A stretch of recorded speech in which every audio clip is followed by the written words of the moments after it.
Minasan, welcome back again with Mr. K di sini. Oke, kalian semua pasti udah baca kan dan tahu tentang seberapa gila One Piece chapter 1138, re. Emang Odachi tuh kadang suka tiba-tiba aja bikin kaget tanpa disangka-sangka ya. Mau di chapter berapapun, tiba-tiba bong, kita dikasih salah satu panel chapter terpenting di chapter 1138 sejauh ini. Kenapa chapter itu menjadi penting? Ya karena akhirnya lore dari serial One Piece mulai dikasih kejelasan yang benar-benar begitu spesifik, sangat spesifik malah. Walau masih ada beberapa kata kiasan yang gak gampang buat diterjemahin begitu aja. Tapi, setidaknya, sekarang kita ngerti kan tentang alur dari lore yang diambil oleh Oda. Yang menarik buat Mr. K ya, sebenarnya baru aja kan, di beberapa chapter belakang lah, kita dikasih lihat kalau para raksasa Elbaf ternyata masih saling berdebat tentang sosok Sun God Nika itu sendiri. Ada yang bilang dia baik, ada yang bilang dewa pembawa bencana, kehancuran, atau dewa ketawa. Gak lama dari situ, kita akhirnya dibuat ngerti kenapa sampai para raksasa Elbaf pada berdebat. Wong sekarang ini ya, malah giliran kita sebagai fans One Piece yang dibuat berdebat setelah Harley Text akhirnya diungkap oleh Odachi. Wow, emang jenius nih Oda. Buat ngejelasin kenapa para raksasa memiliki berbagai interpretasi yang berbeda antara satu sama lainnya, kita sendiri sebagai fans malah dibikin contoh bagaimana banyaknya pendapat yang berbeda dan terbelah setelah kita dikasih tahu isi dari Harley Text yang diketahui oleh para raksasa juga. Ada. Tapi emang pembahasannya itu menjadi menarik sih. Banyak banget hal yang bisa dieksplor dari terungkapnya satu panel itu saja. Nah, makanya, di konten kali ini Mr. K bakal fokus terlebih dahulu ke bagaimana dunia One Piece awalnya tercipta, sama seperti apa terciptanya buah iblis. Ini ada indikasinya di sini, kan? Karena percaya atau tidak, di awal dunia ini ada, buah iblis bisa jadi belum ada di sana. Gimana? Bingung dan penasaran kan sama apa maksud dari Mr. K tentang hal itu? So, tanpa cing-cing-cing gak jelas, monggo, enjoy ke kontennya, ge! Let's go!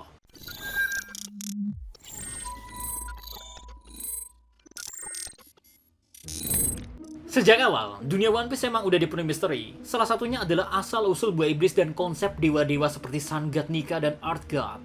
But dalam panel terbaru yang kita lihat di chapter 1138, kita diberikan gambaran tiga dunia, berbeda ya. First World, Second World, dan Third World. Panel ini tuh gak hanya menggambarkan sejarah dunia One Piece, tetapi juga menjadi petunjuk penting tentang bagaimana buah iblis pertama kali tercipta. Let's see. Bagian pertama, dunia One Piece tanpa buah iblis. Di dunia pertama ya, First World, kita diperlihatkan sebuah era sebelum buah iblis diciptakan. Pada masa itu, nama-nama seperti Sun God dan Earth God merujuk pada entitas nyata, bukan konsep mitologi seperti yang kita kenal sekarang ini.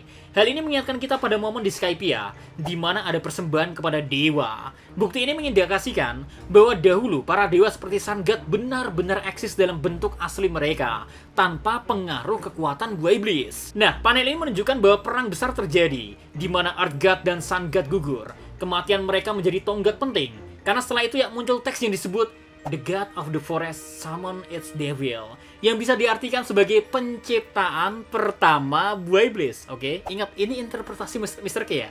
Beda lagi dengan kalian, mungkin interpretasinya berbeda, tapi yang jelas enjoy aja di kontennya.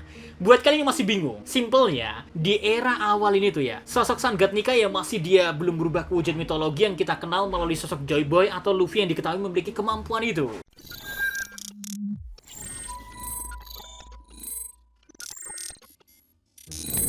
Lanjut, bagian kedua, penciptaan buah iblis. Buah iblis pertama kali diciptakan setelah Perang Dunia Pertama, yang kemungkinan besar melalui kekuatan Forest God. Forest God menciptakan buah iblis sebagai cara untuk mempertahankan kekuatan para dewa yang telah mati.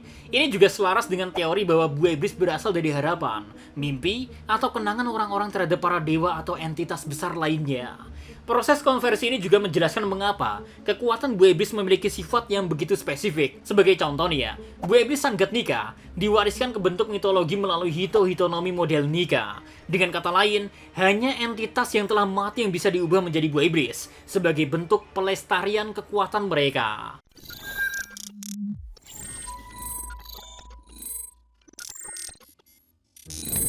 Bagian ketiga, dua wujud Earth God. Salah satu misteri menarik yang kita temukan di panel mural adalah adanya dua wujud Earth God yang terlihat berbeda. Dalam perang kedua ya, Second World, Earth God digambarkan dengan sosok yang tidak sepenuhnya sama dengan di dunia pertama. Hal ini masuk akal jika kita mempertimbangkan teori bahwa Nero Naim ya, penguasa tertinggi dunia, adalah pengguna buah iblis Earth God. Dengan kata lain, Im sama menggunakan wujud hibrid dari kekuatan Earth God, sehingga bentuknya berbeda dari Earth God asli di dunia pertama. Analogi serupa dengan hubungan antara Sun God Nika dan Luffy lah ya. Luffy memang mewarisi kekuatan Sun God melalui buah iblisnya, tetapi Luffy dan Nika tetap dua entitas yang berbeda. Luffy hanya menyerupai Nika dalam bentuk, tetapi bukan Nika yang asli. Makanya Mr. K bilang kan, Nika, Joy Boy, Luffy itu benar-benar berbeda, oke?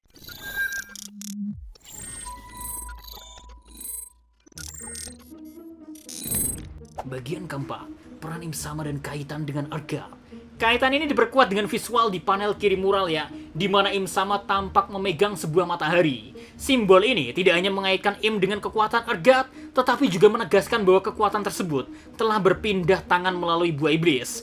Di sisi lain, Argat asli yang muncul di babel kedua ya, jelas merupakan entitas yang berbeda, sesuai dengan perannya di dunia pertama. Hal ini semakin menegaskan bahwa buah iblis Argat memungkinkan manusia seperti Im untuk mewarisi kekuatan dewa, tetapi dalam wujud bentuk yang berbeda dari wujud aslinya. Kalau menurut kalian sendiri gimana deh? Apakah kalian juga mengiyakan kalau dunia One Piece di awal adanya tuh gak tentang buah iblis-iblisan, melainkan emang tentang kehidupan biasa yang ditemani beberapa dewa yang mereka percayai. Namun, kejatuhan para manusia yang diawali karena hawa nafsu mereka untuk mengeksploitasi suatu sumber energi yang menjadi pemantik awal dari peperangan terjadi di awal era dunia One Piece.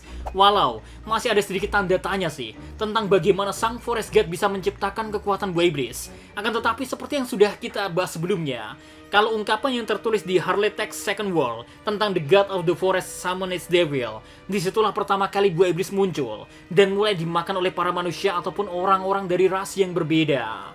Sejak saat itulah, peperangan di Second World pastinya berfokus kekuatan yang masih sama sebenarnya dengan terjadi di First World. Hanya saja, kekuatan itu berubah wujudnya ke bentuk yang kita ketahui dengan sistem buah iblis itu sendiri. Dan seperti yang udah dijelaskan sejak awal, buah iblis Zuan yang memiliki 3 jenis wujud jelas menjelaskan mengapa wujud Im Sama dan Argat berbeda. Padahal, misalnya keduanya memang memiliki kekuatan yang sama. Tapi, kalau menurut kalian gimana deh? Apakah Im Sama memang pengguna buah iblis Argat? Atau malah dia punya kekuatan lain yang berhubungan dengan iblis misalnya? Karena kita tahu kan, mulai dari kedatangan dari para tetua Gorosei sampai ke kekuatan mereka, sampai detik ini belum ada penjelasan akan keterlibatan suatu buah iblis dari sananya, Rek. Karena emang ditulis gak ada nama buah iblis sama sekali. Tapi, dilihat dari betapa kuatnya Im Sama melawan seluruh aliansi kerajaan kuno, dari situ kita tahu kan seberapa kuat dan berbahayanya orang yang harus dihadapi oleh Our Bakasencho. Yang mana, perang itu nantinya akan terjadi di Third World, atau era yang dikatakan sedang terjadi di sekarang ini. Ya, mural yang kalian lihat itu adalah bagian dunia ketiga. Nanti Mr. K bahas terkait muralnya, oke? Well, makin menarik aja bukan? Mau dibawa kemana sebenarnya cerita One Piece ini oleh Odachi? Kira-kira, apalagi menurut kalian perlu Mr. K bahas dari chapter 1138 ini terkait muralnya? Yang lain mungkin Mr. K bisa bahas lah, oke? So, sekian dulu terkait konten ini. See you next time. Adios si Karamilos. Stay safe everyone. Salam Animania.